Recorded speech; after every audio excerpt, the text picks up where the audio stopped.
नमस्कार दर्शक बंधु आपण मानक गपना सतर यूट्यूब चैनल को पुणी थे स्वागत। आम दुनिया रे अनेक जना अजना रहस्य मान रही आउ रहस्य मान बेले बेले एमिति लगे कि यह आउ क्यों दुनिया कहानी भली।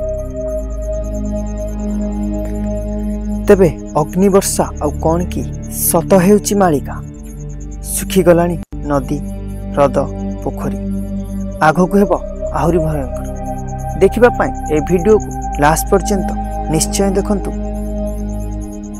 विश्व रे हेब ध्वंसलीला धीरे धीरे सरी आछि कलिजुग घटिब चतुर्दिगरे जल प्रलय। समग्र ओडिशा रे जल प्रभावित हेबा सह चारिआडु माडिब पानी। 7 दिन हेब भयंकर झड़ तोफान आ माड़ी आसुची भयंकर प्रलय। 7 दिन अंधार हेब भयंकर प्रलय हेब यहाकु नै मालिकार भक्त माने कहूथुवा बेले या सुनिबा परे केही भयभीत हुअन्तु नै। मालिकार भक्त माने कहिसंती भगवान का शरण ले सब किछि ठीक होई छै। एही परि किछि कहूथुवा बेले भयंकर परिस्थिति सृष्टि हेब बदलिब 12 मास हेब 13 मास आउ ठीक सेही समय रे हेबाकु जाउछि ए प्रकृतिर विनाश।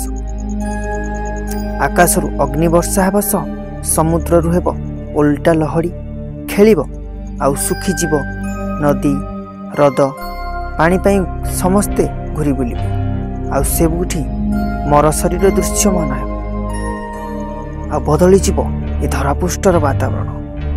प्रकृति हेब अशांत एमिति अनेक किछि खराब हेबाकु जाउछि।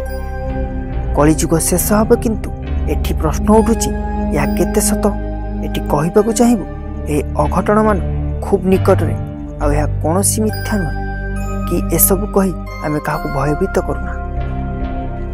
बरम मालिकार वर्णित कथा को आपण मानक सामने रखुछु जहा द्वारा समस्त सतर्क होई जातु।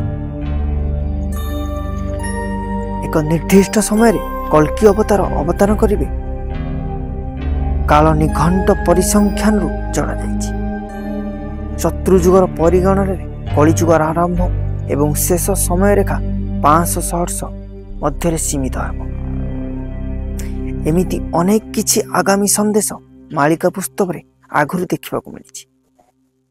आसी जाइछि कलिजुगर अंत समय। जे सब कथा महापुरुष माने कहि जाइछन्ति ता केबे भी केबे अन्यथा जीव नाही। एबे भी समय अछि कुकर्म छाड़ी सुकर्म रे आगे भगवान को निकट निजको समर्पी दियंतु हुएते किछि भगवान रक्षा करिले।